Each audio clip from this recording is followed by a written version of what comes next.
गुरुवार को अपने आदेश में सुप्रीम कोर्ट ने कहा कि महाराष्ट्र के तत्कालीन राज्यपाल भगत सिंह कोश्यारी ने जून 2022 में विधानसभा में फ्लोर टेस्ट बुलाकर कानून के मुताबिक काम नहीं किया।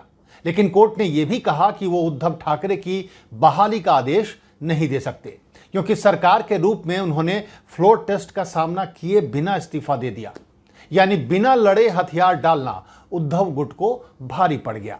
नमस्कार, मैं हूं राकेश और आप देख रहे हैं पॉइंट ऑफ व्यू।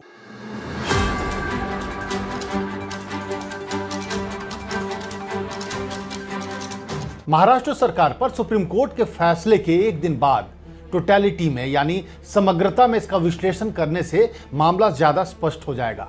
अगर ध्यान से देखें तो सुप्रीम कोर्ट की 5 सदस्यों वाली पीठ ने महाराष्ट्र सरकार के भविष्य पर कम और तत्कालीन राज्यपाल के आचरण पर ज्यादा टिप्पणियां की। अगर पॉइंट्स में फैसले को बताएं तो सबसे पहले कोर्ट ने कहा कि चूंकि उद्धव ठाकरे ने स्वेच्छा से इस्तीफा दे दिया था, इसलिए वो एमवीए सरकार को बहाल नहीं कर सकते।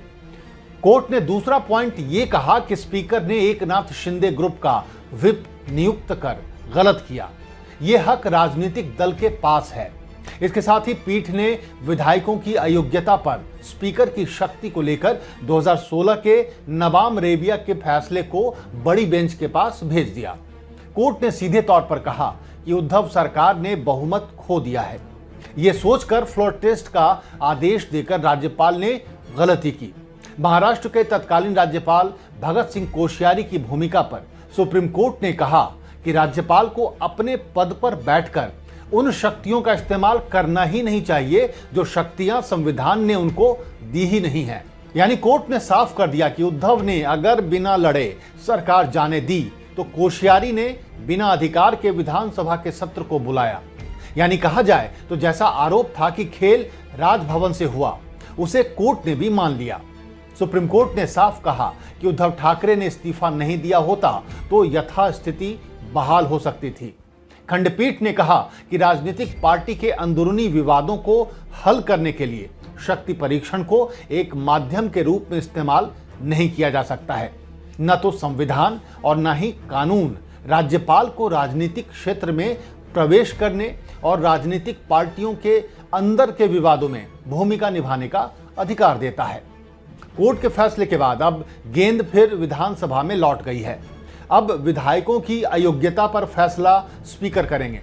वैसे देखा जाए तो महाराष्ट्र की असेंबली का कार्यकाल 2024 तक ही है। इसके बाद वहां फिर से चुनाव होने ही हैं। इसलिए उद्धव गुट भी सरकार वापस पाने की जल्दी में नहीं था। फैसले से जो राज्यपाल की भूमिका पर सवाल खड़े हुए, वो जनता में उद्धव की पार्टी को शहीद साबित करने के लिए काफी है। इसलिए पार्टी के फायर ब्रांड नेता संजय राउत ने फैसले के बाद सबसे पहली प्रतिक्रिया देते हुए कहा कि सरकार आएगी जाएगी, लेकिन हम सुप्रीम कोर्ट के फैसले का स्वागत करते हैं। संजय राउत ने कहा कि सुप्रीम कोर्ट ने कहा है कि शिंदे गुट का व्हिप गैर कानूनी है। इसका मतलब है कि हमारे व्हिप ने जो आदेश दिया वो कानूनी है, तो उस व्हिप के मुताबिक सबकी यानी पूरे शिंदे गुट की सदस्यता निरस्त हो जाएगी। वैसे सुप्रीम कोर्ट के इस फैसले के बाद उद्धव ने सिर्फ इतना कहा कि अगर इस मुख्यमंत्री यानी शिंदे और उप मुख्यमंत्री देवेंद्र फडणवीस में जरा भी नैतिकता होगी तो इस्तीफा दे देना चाहिए, जैसे मैंने इस्तीफा दिया था।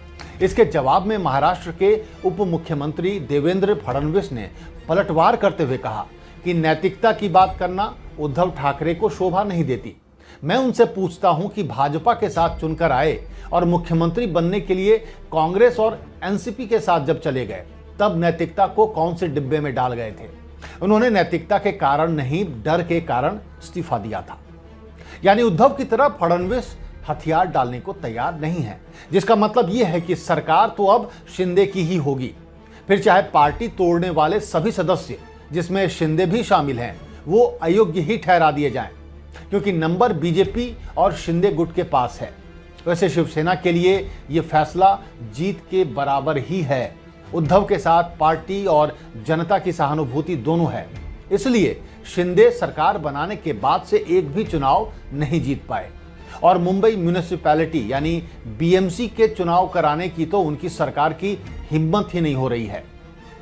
इसके साथ ही भले ही महाराष्ट्र में बीजेपी फिलहाल सरकार में बनी रहे, लेकिन 2024 विधानसभा और लोकसभा दोनों चुनाव उसके लिए बहुत मुश्किल होने वाले हैं। एक तो इस लड़ाई झगड़े के चलते सरकार कुछ काम कर नहीं रही थी। दूसरा, शिंदे की छवि महाराष्ट्र में ठाकरे परिवार के गद्दार के रूप में बन गई है। लोग अमित शाह के उस बयान को भी नहीं भूले हैं जिसमें उन्होंने शिवसेना का पार्टी नाम और चुनाव चिन्ह जाने के बाद कहा था कि राजनीति में जो लोग धोखा देते हैं उनको सजा देनी ही चाहिए। अमित शाह के इस बयान को मराठी अस्मिता से जोड़कर उद्धव ने ऐसे पेश किया कि मराठा इसे गुजरात बनाम महाराष्ट्र की लड़ाई बना बैठे हैं। और अब तो ये भी कहा जा रहा है कि गुजरात लॉबी द्वारा उप मुख्यमंत्री देवेंद्र फडणवीस पर ज्यादा भरोसा महाराष्ट्र में उसे ले डूबेगा। राजनीतिक हलकों में तो ये तक कहा जाता है कि देवेंद्र फडणवीस ने महाराष्ट्र में बीजेपी को खत्म करने की सुपारी ली है। यानी भले ही सुप्रीम कोर्ट के फैसले से फिलहाल उद्धव गुट को कोई फायदा ना हो, लेकिन उनकी शहादत पर सुप्रीम कोर्ट की मुहर लग गई है। अगर आप भी हमारे विश्लेषण से सहमत हैं तो अपनी राय हमें कमेंट कर जरूर बताएं और चैनल को लाइक और सब्सक्राइब करना ना भूलें। नमस्कार।